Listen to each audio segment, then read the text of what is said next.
So as I said, the suspense is expected to be over in some time from now. Any minute we are expecting the VCK chief's press briefing to happen, because there has been a cliffhanger as far as extending support to TVK or not, because that would be the deciding factor. When will Vijay take oath? It was suspected, as far as when it comes to the suspense is also concerned, what's going to happen on part of the TVK, because he exactly have the exact numbers, if not the majority. Then if the exact numbers are with Vijay, however, he's still short of forming the government there. He has the support of the Congress, he has the support of the CPI, he has the support of the CPIM. Will VCK also extend support? However, there has been different, twists and turns, a lot of filmy drama that has now played out since last evening. But in some time from now, our reporters, our team is there right there at the VCK headquarters, and any minute we'll be getting you the live updates from the VCK chief as to will he be,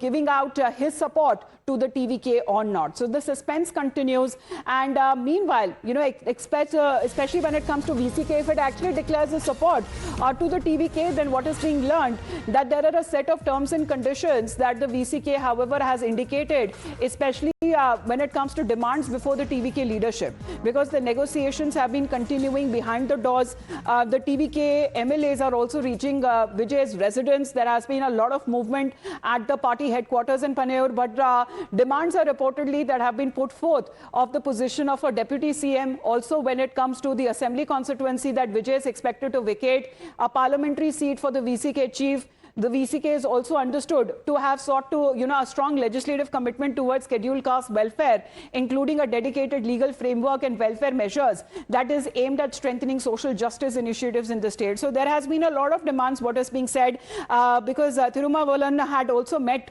as far as the VCK leadership is TVK leadership is concerned, and this is now coming at a time when there are a series of demands, what is being said through reports, that VCK seems to have kept forth the TVK if they want to extend that kind of support. So seeking a support and a position of the Deputy Chief Minister. If Vijay is the Chief Minister, then the Deputy Chief Minister should be appointed from the VCK. Also, according to reports, one cabinet berth, that position must also go to a VCK leader. Then again, when it comes to the one of the two seats that, Vijay has won and he has to vacate, that second seat needs to go to the VCK. Then there is also a demand as far as the VCK chief is concerned for a MP position, representation in parliament. Then there is also this demand of a legislative act for the SC welfare is something that they also want when it comes to the TVK government in the state of Tamil Nadu to actually work for it. So these seems to be some sort of the demands there. If the TVK leadership has agreed to it, then it is possible for Vijay to take oath. Because again, it was being said that today was the day when Vijay was supposed to take oath, but however, it had to be put off because he has the exact number, but he doesn't have the number to actually prove his majority. Let's connect with Pratibha again on this. Pratibha? Exact numbers, yes, but when it comes to the CM's chair, it's still 1 mark away. So that seems to be the clarity that we are expecting any minute now when the VCK chief's briefing will begin.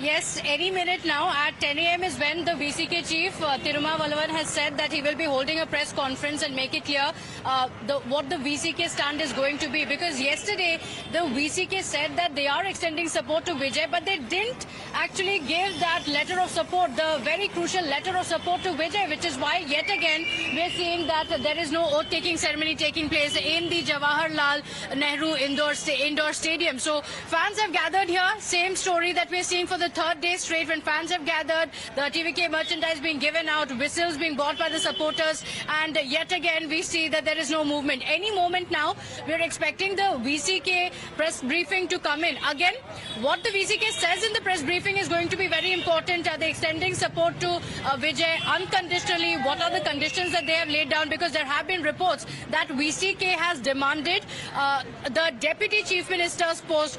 They have also demanded contesting in the seat that Vijay is going to give up. Remember, he contested on 2 seats. So one of the 2 seats that he gives up, the VCK wants to contest there. It's a smaller party that has been in existence in Tamil Nadu, but it has always played the role of a small party because in Tamil Nadu there have always been sweeping elections, and it is the Dravidian parties that have played the important role. They have formed the government on their own.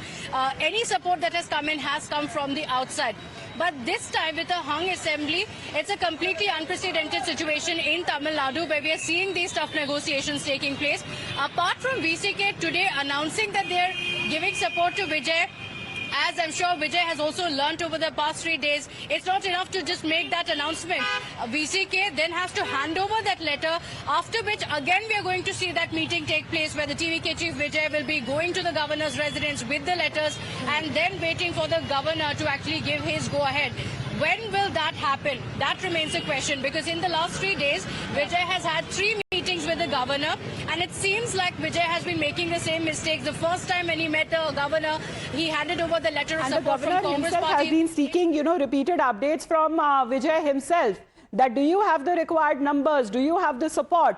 And then when you have the support, then come to me. And that seems to be the very point that we've already seen as the parties who are supporting Vijay have raised their protest as to why prove the majority in the Lok Bhavan and not in the assembly. But as far as the assembly scenario is concerned, Pratibha, I want to take our viewers through exactly what would be the scenario build-up and how would the assembly now look like in Tamil Nadu. Because with 234 seats, majority at 118, now at 117, why we are looking at? Because 107 seats for TVK, 2 seats that he has won. Of course, he has to vacate the other one. But we are now looking at, as far as the majority figure is concerned, he seems to be too short only with the Congress support. Then if we add the other political parties as well, let's move on and show you the another scenario. The another scenario is of the Congress plus the CPI plus the CPIM.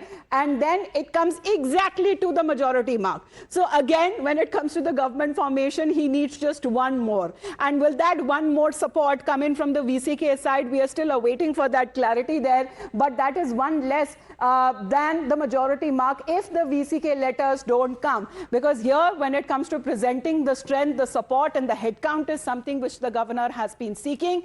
And till the time Vijay does not have the required numbers, that actually is crossing the majority mark, he cannot be sworn in as the chief minister. Now, movement that has also been taking place at Vijay's residence, one of the TVK